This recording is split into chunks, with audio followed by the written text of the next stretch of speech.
Do you think Watson should be worried about this situation at this point?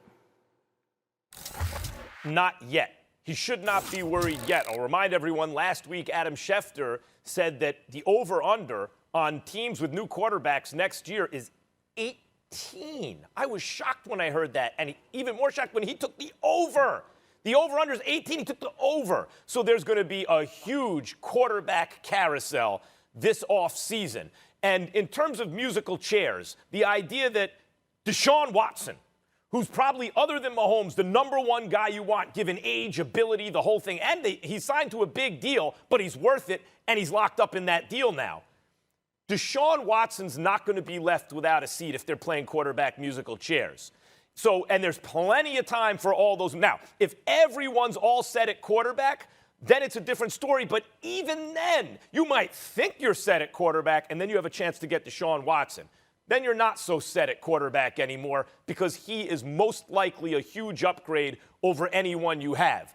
The idea that the Texans are being intractable and they don't want to trade him, I believe they have to front right now because they're probably not getting offers commensurate with what he's worth. They saw Matt Stafford. The Lions took Matt Stafford, traded him for Jared Goff, and 2 firsts and a third. So I'll bet right now they're saying the bidding starts at 3 firsts. And maybe they're not hearing what they want, but Stephen A., eventually they're not going to be able to say no to the haul that they can get for Deshaun.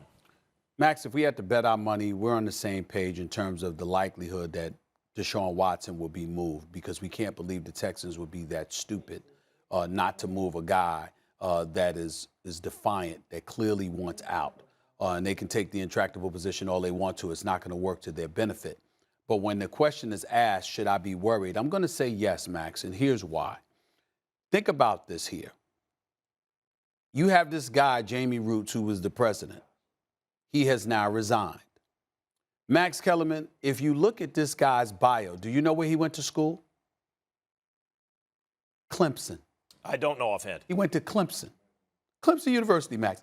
So you would think, considering where Deshaun Watson came from, what he did for that institution, how beloved he is by that institution, and Dabo Swinney and all that stuff, somebody would have went to Jamie Roots and said, you know, what the hell's going on here? Are you not taking care of our boy? With him being gone, clearly we've got a situation where something has gone awry, and the McNair family doesn't appear to give a damn, all right? And so when you look at it from that perspective, is it beyond the pale to imagine an organization being so truculent, particularly with a black athlete who happens to be quarterback, who was so thankful in his tearful gratitude towards them for giving him the huge amount of money, living in a day and age where you still have people saying, shut up and ball, you know, whether it's shut up and dribble literally or metaphorically or figuratively speaking, just basically shut up and ball. When you live in an age like that, and it comes from a family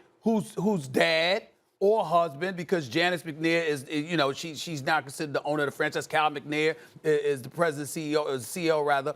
The bottom line is this. The father, McNair, God rest his soul, passed away in 2018, if I remember correctly. He was the one that was talking about can't let the inmates run the prison. Those were his words, okay?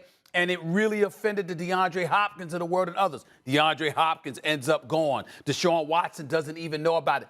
This is an organization that appears to not give a damn.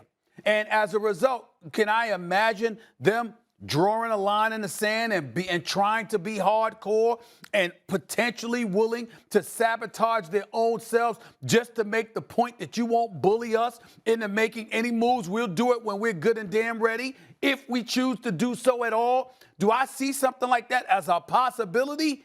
Yeah, I do. Because a lot of times with people in positions of power, they are willing to cut off their nose to spite their face just to display the level of control that they have and want to have over you, which, as I told you and many others before, which is one of the reasons why you have people in the streets protesting.